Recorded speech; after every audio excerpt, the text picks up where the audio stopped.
No one stopped for the small boy by the fountain in Volunteer Park, his tiny shoulders shaking with silent sobs, his dark blue coat unbuttoned despite the biting Seattle wind. People glanced, then hurried past, as if his grief might somehow be contagious in the fading afternoon light. Catherine Hayes paused mid-stride, her waitress uniform partially visible beneath her worn beige coat, the book bag slung over her shoulder heavy with Russian literature classics. Her shift at the diner started in 20 minutes, but something about the abandoned child pulled at her heart more powerfully than the fear of being late. The boy couldn't be more than 5, with dark curls dampened by mist, his face flushed and tear-streaked as he stared hopelessly at the rippling water. Catherine approached slowly, kneeling down to meet his eyes, her voice softening as she spoke in gentle Russian, asking if he was lost. His crying stuttered to a halt, those piercing blue eyes widening with surprise that someone had addressed him in the language he knew from lullabies. His small hand reached out tentatively toward her, fingers trembling like autumn leaves about to fall. Behind the windshield of a black Bentley parked at the edge of the park, Dmitry Volkov's knuckles whitened against the leather steering wheel, his breath catching as he watched the unexpected scene unfold. The woman's Russian flowed with the musical quality that reminded him painfully of his late wife Irina. His men stood at attention nearby, hands inside their dark coats, eyes constantly scanning for threats, yet none had moved to retrieve his son. This strange woman had accomplished in seconds what his security team had failed to do for 15 minutes. Stop Alexei's tears. Who is she? Dmitry whispered, not expecting an answer from his stone-faced driver, his accent thickening with emotion as he watched his son tentatively reach for the stranger's outstretched hand. For the first time since the funeral 3 months ago, Alexei's face showed something other than blank desolation. The woman was nothing special at first glance, mid-20s perhaps, with chestnut hair pulled back in a practical ponytail, wearing sensible shoes and a coat that had seen better seasons. Yet the gentleness in her movements spoke of someone comfortable in their own skin, unaware of being watched by the most dangerous man in Seattle. Alexei clutched the woman's fingers, his tears subsiding as she continued speaking in his mother tongue, crafting an impromptu story about the fountain being magical, guarded by invisible, friendly creatures. The transformation in his son's expression sent a jolt through Dmitry's chest, cracking something he'd thought permanently frozen. Pavel, his head of security, shifted uncomfortably beside the car, clearly uncertain whether to approach the civilian interacting with the boss's son. Dmitry held up one hand. Wait, his eyes never leaving the tableau of compassion playing out before him. Catherine smiled as the small boy's breathing steadied, his shoulders relaxing as she adjusted his coat buttons against the chill, retrieving the knitted hat from where it had fallen beside the fountain. Her practiced fingers brushed back his curls with natural tenderness before placing the hat gently over his ears. The decision crystallized in Dmitry's mind as he watched her smooth his son's rumpled coat with a casual affection that looked entirely genuine. Without taking his eyes off the pair, he spoke quietly to Pavel, his voice carrying the smooth, emotionless quality that made even hardened criminals tremble. Find out everything about her. Pavel nodded once, already reaching for his phone, knowing better than to question the command despite its irregularity. Dmitry stepped out of the car, his tall frame unfolding with predatory grace as he buttoned his impeccably tailored suit jacket against the wind, his expression carefully neutral. Catherine felt the shift in the atmosphere before she saw him, like the sudden silence before a thunderstorm, a prickling awareness crawling up her spine. She turned slowly, one hand still holding the boy's, to find a man approaching with the confident stride of someone who owned not just the ground beneath his feet, but everything his gaze touched. He was striking rather than handsome, with features carved from granite and eyes the exact shade of blue as the child's, though infinitely colder. The expensive cut of his suit couldn't disguise the lethal power contained in his movements, and Catherine instinctively pulled the boy closer, a protective gesture she immediately realized was a mistake. "Papa!" Alexei broke free from Catherine's hand, running to the imposing figure who knelt smoothly to scoop him up, murmuring something in Russian too low for her to catch.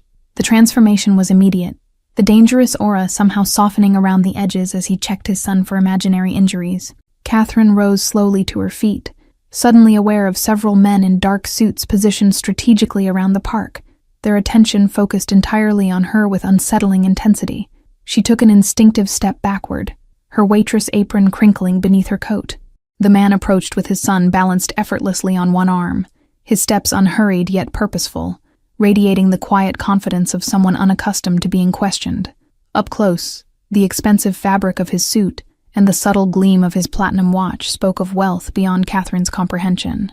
"You speak Russian to my boy," he stated, rather than asked, his English perfect, but tinged with a subtle accent that matched his son's. His gaze was analytical, assessing her as if she were a puzzle with pieces that didn't quite fit together.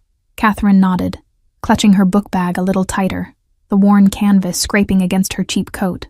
"I studied Russian literature at university," she explained, gesturing vaguely toward her bag, where dog-eared copies of Tolstoy and Chekhov jostled for space beside yesterday's tip money and half-eaten granola bar. The corner of his mouth twitched, not quite a smile, but an acknowledgement of something that surprised him. "You speak like a native," he observed, his tone neutral, yet somehow conveying that he was not accustomed to being surprised by anything or anyone. Alexei tugged at his father's immaculate collar, whispering something that made the man's expression shift minutely, a flicker of pain quickly masked. Without breaking eye contact with Catherine, he responded to his son in their shared language, his voice gentle in a way that seemed at odds with the hardness in his eyes. The diner's clock ticked in Catherine's mind. She would definitely be late now, and Mrs. Petrova wasn't known for her patience with tardy employees. "I should go," she said, taking another step back, suddenly eager to escape the intensity of his scrutiny and the unsettling attention of his men. "Your name," he said, the words somewhere between a request and a command, as he shifted his son to his other arm with casual strength. The little boy watched her with open curiosity now, his earlier tears forgotten in the mystery of this woman who spoke his mother's language. Catherine hesitated, then straightened her spine, refusing to be intimidated despite the warning bells clanging in her mind. "Catherine Hayes," she answered, meeting his gaze directly, her chin lifting slightly in unconscious defiance of the power imbalance between them. He inclined his head in acknowledgement, the gesture strangely formal, like a relic from another century. "Dmitri Volkov," he offered in return, his name hanging in the air between them like a weighted thing, though it meant nothing to her. Not yet. A sleek phone appeared in his free hand, materializing as if by magic, though she hadn't seen him reach for it. "Your number," he continued, holding the device toward her with the casual expectation of someone unaccustomed to refusal. Catherine blinked, momentarily thrown by the directness of his request. "I don't give my number to strangers," she replied, the words escaping before she could consider their wisdom, her waitressing habit of setting boundaries with overly familiar customers kicking in automatically. Something dangerous flickered in his eyes. Not anger exactly, but the bemused recognition of someone encountering an unexpected obstacle in their path. The look vanished as quickly as it appeared, replaced by a calculating assessment that made Catherine's skin prickle with awareness. "Then we should not remain strangers," Dmitri stated simply, as if solving a mathematical equation rather than navigating a social interaction. His free hand disappeared inside his jacket, emerging with a cream-colored business card embossed with a single silver wolf emblem. Catherine accepted it reflexively, the thick cardstock cool between her fingers, noticeably absent of any information beyond a phone number etched in elegant script. No name, no business, no explanation, just 11 digits that somehow felt more like a summons than an invitation. Alexei watched the exchange with solemn intensity, his small fingers playing with the silk of his father's tie, his earlier distress seemingly forgotten in the presence of this woman who shared his mother's language. His whispered request to his father was barely audible, but caused Dmitri's expression to soften imperceptibly. "My son would be pleased if you would join us for dinner tomorrow evening," Dmitri translated, though something in his tone suggested the invitation might have been embellished in the retelling. His gaze remained fixed on her face, studying her reaction with unsettling focus. Catherine glanced between father and son, caught between the natural instinct to decline such an unusual invitation and the genuine connection she felt with the tearful boy she'd comforted. Her fingers tightened around the business card, its edges pressing into her palm. "I work evenings at Café Morosco," she explained, naming the small Russian-themed diner where she'd picked up extra shifts to cover her mounting student loans. The coincidence of its Russian ownership suddenly struck her as significant rather than merely convenient. Something shifted behind Dmitri's eyes, recognition perhaps, or calculation, before he nodded once, decisively. "Then lunch," he countered, the word formed as a statement rather than a question, brooking no argument despite its polite delivery. Alexei's hopeful expression as he watched her from the safety of his father's arms tipped the scales of her decision. 1 hour, she conceded, already mentally calculating how she would explain this bizarre situation to her roommate, who had warned her repeatedly about her habit of collecting strays, both human and animal. The subtle curve of Dimitri's mouth couldn't properly be called a smile, more an acknowledgement of a minor victory in some game Catherine wasn't aware they were playing. He adjusted his hold on his son, the movement casual yet protective as the wind picked up around them. Catherine glanced at her watch and gasped at the time, all thoughts of strange men and their business cards temporarily forgotten in the face of imminent unemployment. "I really have to go," she blurted, already backing away, nearly tripping over her sensible shoes in her haste. Dimitri didn't attempt to stop her, merely inclined his head in that strangely formal gesture again, his eyes tracking her retreat with predatory focus. "Until tomorrow, Miss Hayes," he called after her, his accent wrapping around her name like silk over steel. She hurried away without looking back, unaware of how Alexei waved a small goodbye, or how Dimitri continued watching long after she disappeared around the corner. She was equally oblivious to the discreet nod he gave Pavel, setting in motion a machine of surveillance and investigation that would uncover every detail of her life before morning. Catherine arrived at the diner 17 minutes late, breathless and apologetic, expecting Mrs. Petrova's legendary temper to be in full force. Instead, she found the older woman unusually accommodating, mentioning something vague about an important call regarding Catherine's exemplary service to a valued customer. The coincidence nagged at her throughout her shift, a suspicion forming that perhaps the world was smaller than she'd realized, or that Dmitri Volkov's reach extended further than she could possibly imagine. Either way, she sensed that something fundamental had shifted in the quiet park by the fountain. Catherine awoke the next morning with sunlight streaming through her modest apartment windows and an unsettling awareness that something had changed. The sensation intensified when she spotted a sleek black car parked across the street, its tinted windows revealing nothing of whoever might be watching her building. Her roommate Zara looked up from her nursing textbooks as Catherine described the strange encounter in the park, her expression growing increasingly concerned. "Volkov," Zara repeated, her voice dropping to a whisper despite their empty apartment. "As in the shipping magnate who supposedly runs half the criminal enterprises on the West Coast." Catherine laughed nervously, dismissing Zara's dramatic assessment as she prepared for her morning literature tutoring session at the community center. Surely the well-dressed man with the sad-eyed child couldn't be the crime lord featured in occasional newspaper articles about suspected trafficking and money laundering.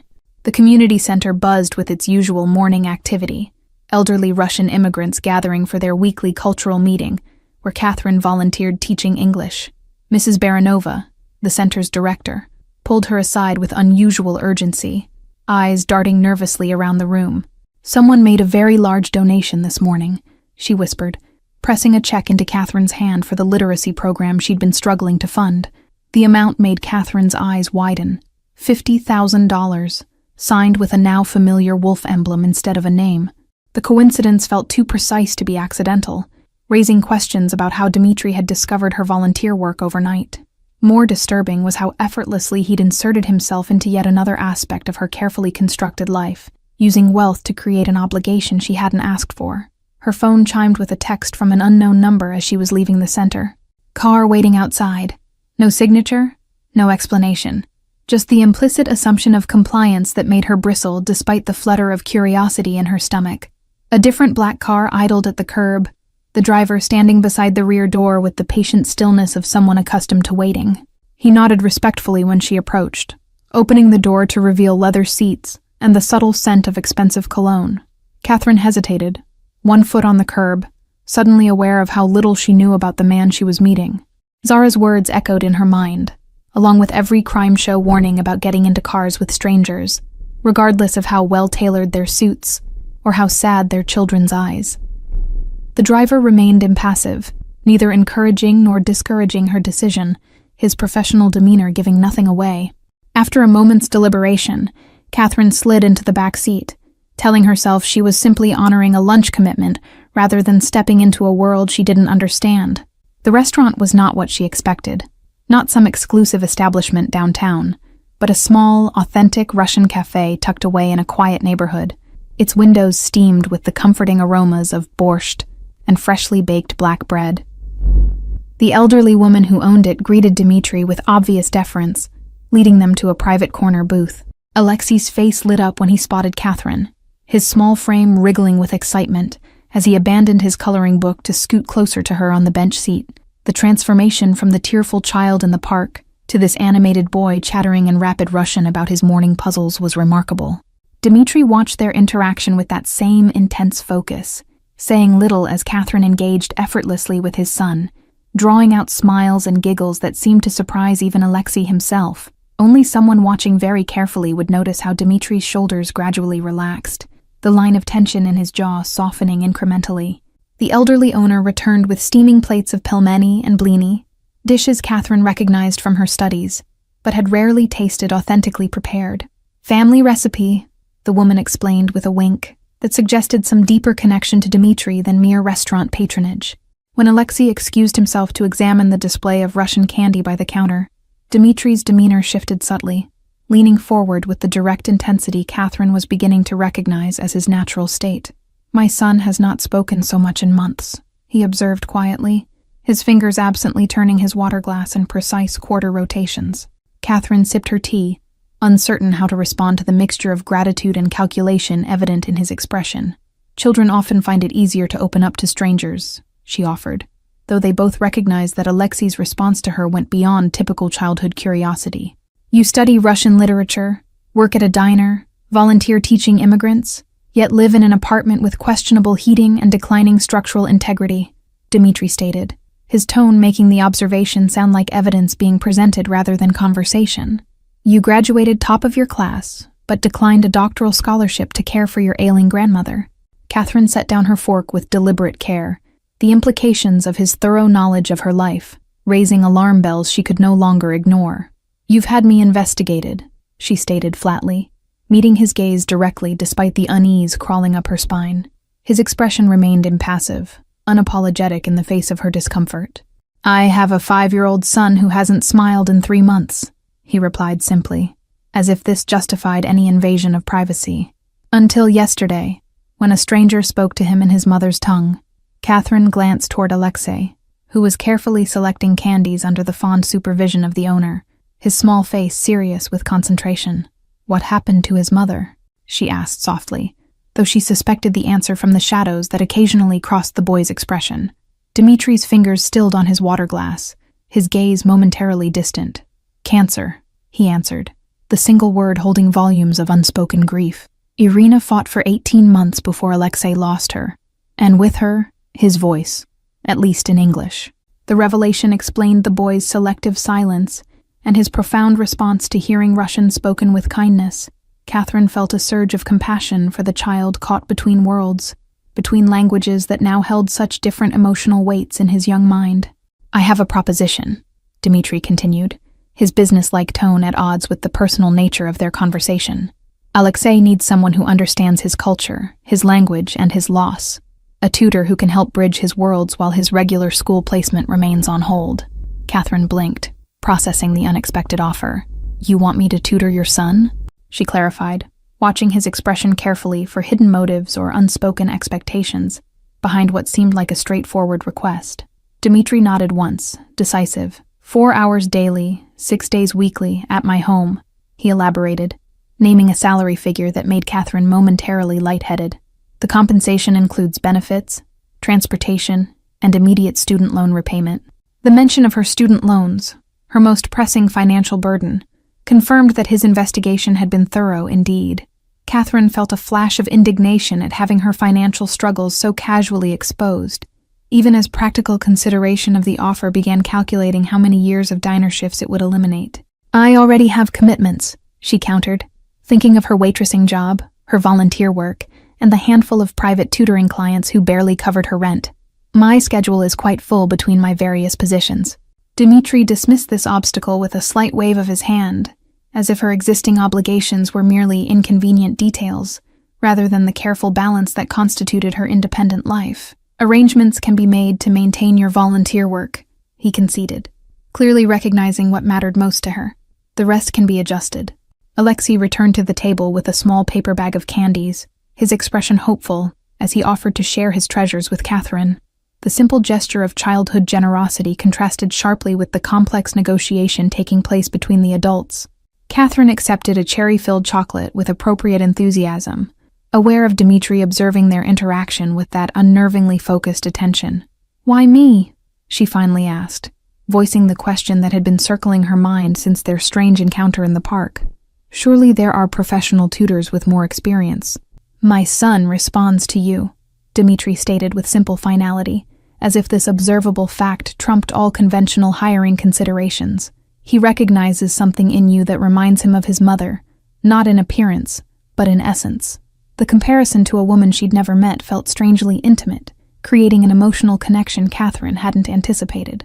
She studied Dimitri's face, noting for the first time the fine lines of exhaustion around his eyes, and the almost imperceptible worry that softened his otherwise intimidating demeanor when he glanced at his son. Catherine's first day at the Volkov mansion revealed more about her new employer than any background check could have told her about him. The sprawling waterfront property sat isolated behind high walls and state-of-the-art security, yet the interior felt unexpectedly warm, filled with books, art, and musical instruments that spoke of genuine appreciation rather than showy wealth. Alexei's playroom contained carefully selected toys that encouraged imagination and learning, many imported directly from Russia to maintain his cultural connections. Catherine noticed that Dmitri had preserved his late wife's touches throughout the home. Fresh flowers arranged in specific vases, framed photographs in every room, and handwritten notes preserved under glass on certain bookshelves. The staff moved with quiet efficiency, their respectful demeanor toward Catherine suggesting they'd been thoroughly briefed about her role and importance. Mrs.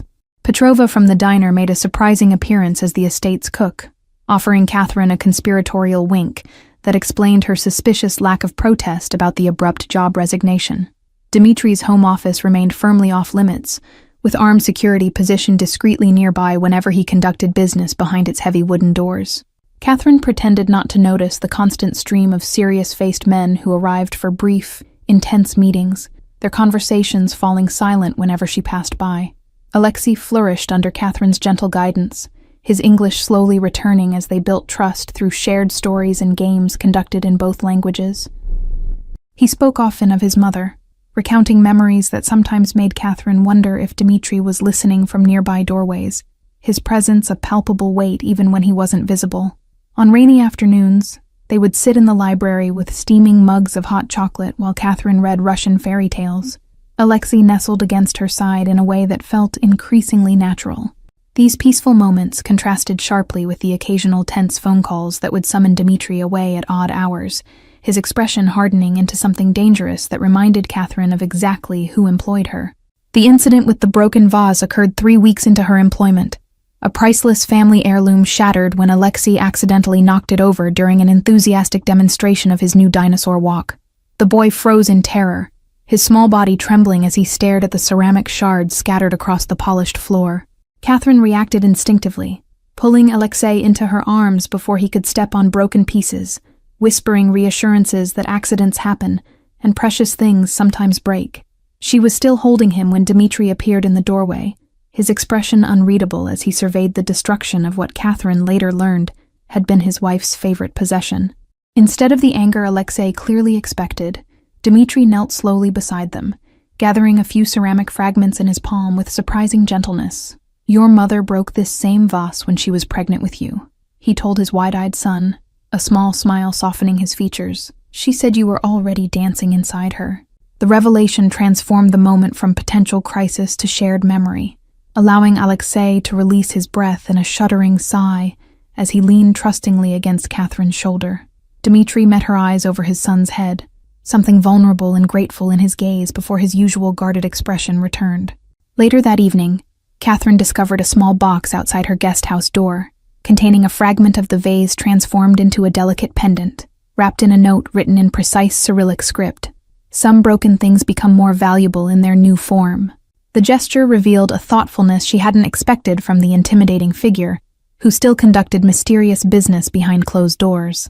The boundaries between employer and employee blurred inevitably, as Catherine became more integrated into their daily lives. She found herself included in family dinners, weekend outings to the botanical gardens, and quiet evenings by the fireplace where Dmitri would sometimes read aloud from Russian classics, in a rich baritone that gave new dimension to texts she'd studied for years. Pavel, Dmitri's ever-present head of security, maintained a respectful distance, but watched her with increasing curiosity as his employer's demeanor subtly shifted in her presence. The staff exchanged knowing glances when Dmitri lingered over breakfast to discuss literature with Catherine, long after Alexei had finished his toast and wandered off to play. Catherine maintained professional boundaries with determined effort, reminding herself of the power imbalance between them and the temporary nature of her position. Yet she couldn't deny the growing warmth in Dmitri's previously cold eyes, or the way her heart accelerated when his fingers accidentally brushed hers while passing a book or teacup. The warning came from an unexpected source. Mrs. Petrova cornered her in the kitchen late one evening, her weathered hands gripping Catherine's with surprising strength. "You bring light back to this house," the older woman whispered urgently. "But you must understand who he is, what he controls, before your heart decides what your mind cannot change." Before Catherine could respond, security alarms blared throughout the mansion, red warning lights flashing as Pavel burst into the kitchen, gun drawn and expression grim. "Stay with the boy," he ordered tersely, already communicating through his earpiece as he ushered both women toward the reinforced panic room concealed behind the pantry. Catherine found Alexei already inside, clutching his favorite stuffed wolf as a security team member sealed the heavy door behind them. Through the small security monitors, she watched armed men move with practiced efficiency through the grounds, converging on a section of fence where something had triggered the perimeter sensors. Hours passed in the panic room's sterile safety, Alexei eventually falling asleep against Catherine's shoulder, while Mrs. Petrova murmured old prayers under her breath. The security monitors showed armed men patrolling in tactical formation, their movements precise and professional in a way that spoke of military training rather than typical private security. When the all-clear finally came, it was Dmitri himself who opened the heavy door, his pristine suit replaced by tactical gear, a thin cut above his eyebrow leaving a trail of dried blood down his temple. His eyes sought Catherine first, scanning her for any sign of distress before his gaze softened upon seeing his sleeping son curled trustingly against her. "Rival business interests," he explained vaguely, as he lifted Alexei from her arms, the tenderness with which he carried his son contrasting sharply with the coldness that had returned to his eyes. Catherine recognized the deliberate distance he was placing between them, a protective measure that felt more personal than professional. The following morning brought changes to the estate. Additional security personnel, new surveillance equipment being installed, and heightened restrictions on movements beyond the property boundaries. Catherine overheard snippets of tense conversation about Baronov's crew and territorial expansions that raised questions she wasn't sure she wanted answered. Dmitri disappeared into his office for 3 days, emerging only for brief moments to check on Alexei before returning to intense discussions with grim-faced associates. The staff moved with heightened vigilance, exchanging worried glances when they thought Catherine wasn't watching. The newspaper delivered on the 4th day carried a small article about a warehouse fire at the docks that claimed 3 lives, described by police as a possible criminal dispute. Catherine's hands trembled as she folded the paper away before Alexei could see it, a cold certainty forming about Dmitri's prolonged absence and the fresh bruising on Pavel's knuckles when he returned to the estate that evening. Alexei sensed the tension despite everyone's efforts to shield him, becoming clingy and reverting to speaking exclusively Russian. During their reading session that afternoon, he suddenly asked in his mother tongue if the bad men were coming back, his small fingers clutching his wolf toy with white-knuckled intensity. Catherine chose her words carefully, aware that she knew neither the full truth nor what Dmitri would want his son to hear. "Your father has many people protecting you," she assured him, stroking his dark curls in the soothing rhythm that always calmed him.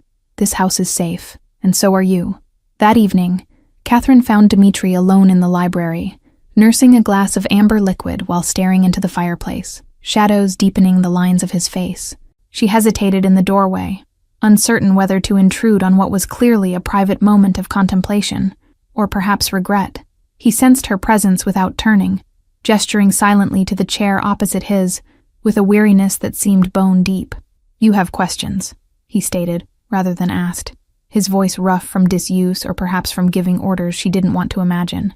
Catherine settled across from him, the warmth of the fire doing little to dispel the chill between them. "Alexei asked me if the bad men were coming back," she said simply, offering neither accusation nor absolution, merely information about the child they both sought to protect. Something flashed in Dmitri's eyes, pain, or perhaps anger, before he set his glass down with deliberate control. "I built this life to protect him," he said quietly, the firelight casting harsh shadows across the planes of his face. Sometimes that requires difficult choices about who remains a threat.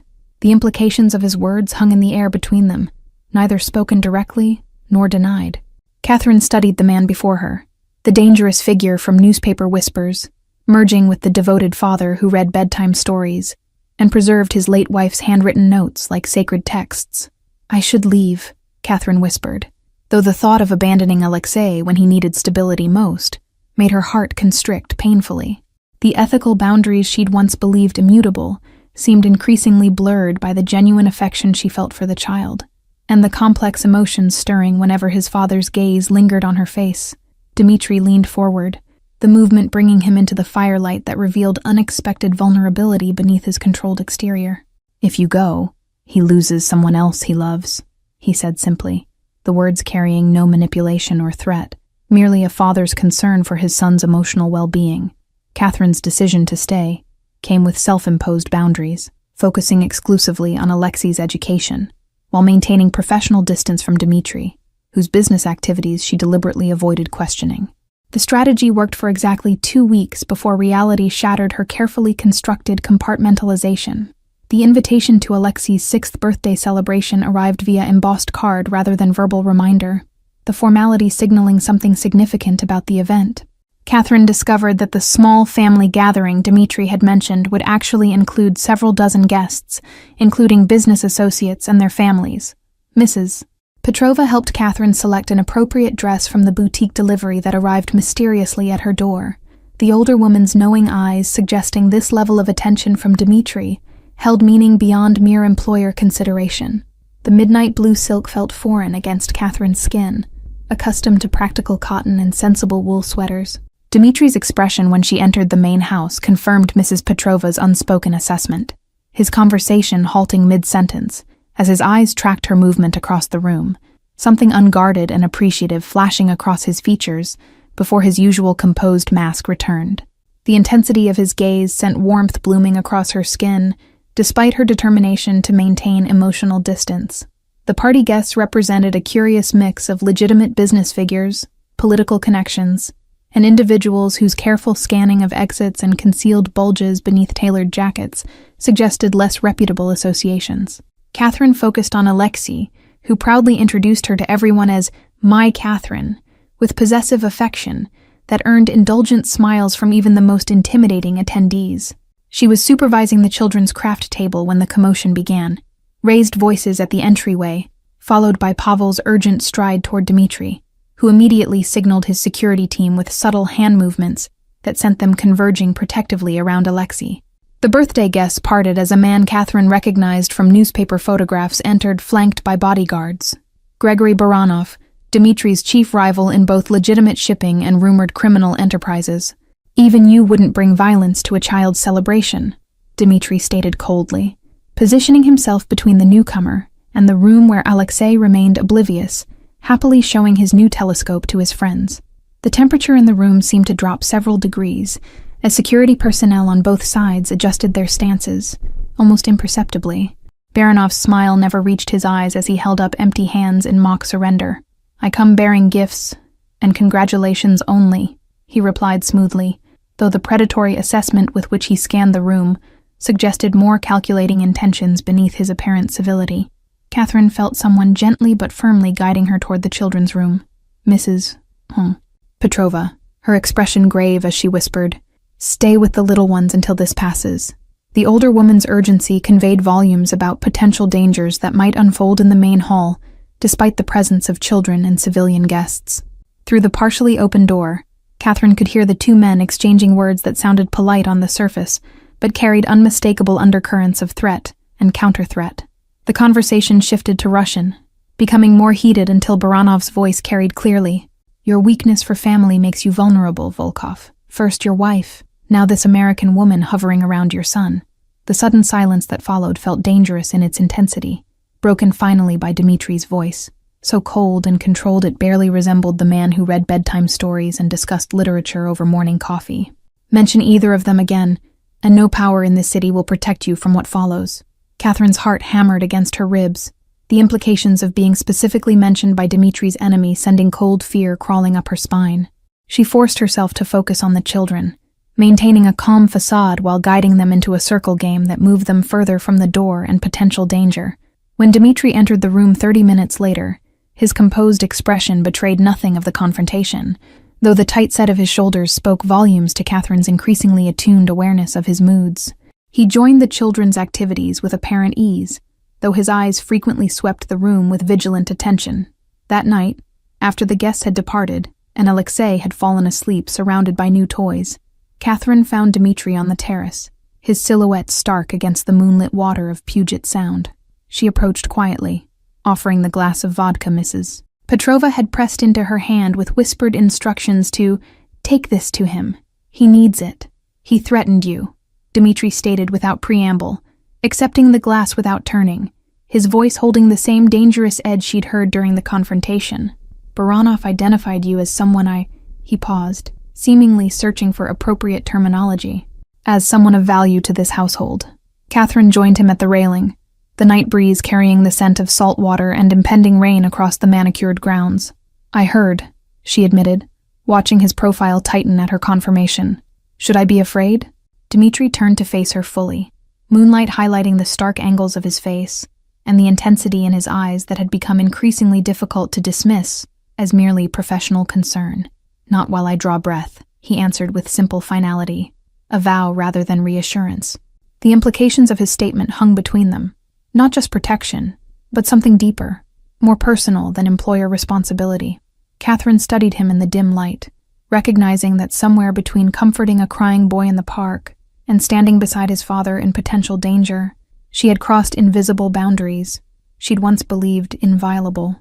I should leave Seattle, she suggested pragmatically, though the thought of abandoning Alexei and Dmitri created an unexpected ache in her chest. My presence puts both you and Alexei at risk if I'm being used to target your vulnerabilities. Dmitri's hand covered hers on the railing, his touch surprisingly gentle for someone capable of the cold fury she'd witnessed earlier. Running solves nothing, he stated with the confidence of someone who had likely faced similar decisions before. It merely changes the terrain of the battlefield. The undeniable truth hung between them. Her life had irrevocably changed the moment she knelt beside a crying boy and spoke to him in his mother's language. Whatever path she chose now carried consequences that extended far beyond her previous existence of diner shifts and literature classes.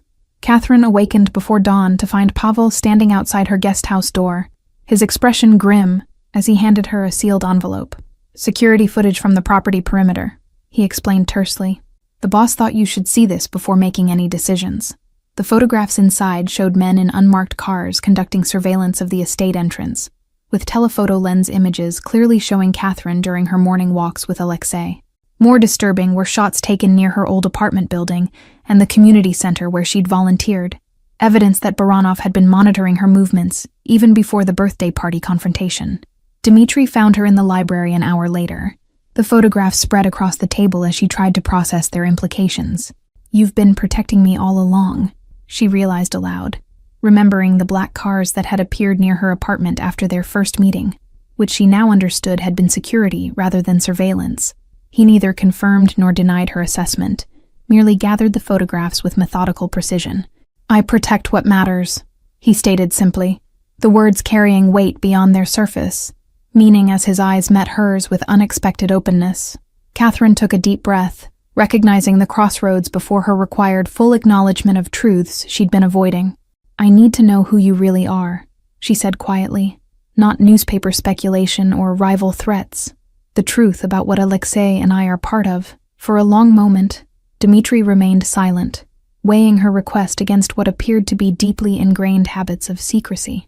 When he finally spoke, his voice carried a rawness she'd never heard before. I was born in Siberia during the collapse of the Soviet Union, when starvation claimed children daily, and criminal organizations provided the only functioning economy. The story unfolded between them, a brutal childhood transformed through intelligence and determination, legitimate businesses built alongside necessary shadows, a man straddling worlds to secure a future where his son might choose paths unavailable to his father. Catherine listened without judgment, recognizing the complex morality of survival that had shaped the man before her. When he finished speaking, the morning sun had risen fully, casting long shadows across the library floor. I have never lied to Alexei about who I am, Dmitri concluded, his gaze steady on hers. I will not lie to you either. There are parts of my business that operate outside legal boundaries, though I maintain certain principles that separate me from men like Baranov. Catherine processed his confession, measuring it against the man she had come to know, the father who preserved his wife's memory with devoted tenderness, who read Russian poetry with authentic appreciation, who valued education and kindness in a world that had shown him precious little of either. The contradiction wasn't really a contradiction at all, but a complete picture finally coming into focus.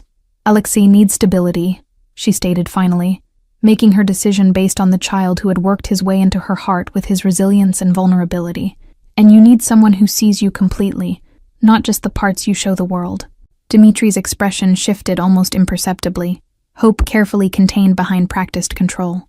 And what do you need, Catherine? He asked quietly, the question hanging between them like a bridge waiting to be crossed.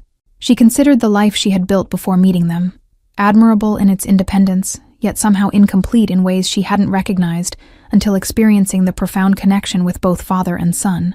I need to know that whatever this becomes, she gestured between them, acknowledging the unspoken attraction that had grown despite her best efforts.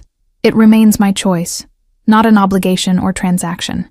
Dmitri closed the distance between them slowly, giving her every opportunity to retreat before his hand gently cradled her cheek. Your choice, he agreed, his thumb tracing her jawline with reverent care. Always your choice. The kiss that followed felt inevitable, not a beginning but a recognition of something that had been building since a tearful boy responded to her Russian whispers in a quiet park. Catherine's arms wound around Dmitri's neck as she surrendered to the connection that had transformed 3 separate lives into something neither of them had dared hope for, a family forged by choice rather than obligation. Later that evening, as they sat together watching Alexei demonstrate his new telescope in the garden, Dmitri's arm resting comfortably around her shoulders, Catherine realized that sometimes the most unlikely beginnings led to the most perfect endings. A whispered comfort to a crying child had somehow created the foundation for something beautiful and unexpected, proof that even in the darkest circumstances, a single act of kindness could illuminate a path toward love. Thank you all for following this story to its end. If you enjoyed it, please let me know in the comments where you're watching from. Don't forget to like, subscribe, and share this video with someone who appreciates a good love story with unexpected twists. Your support means everything and helps me continue bringing these stories to life for you each week.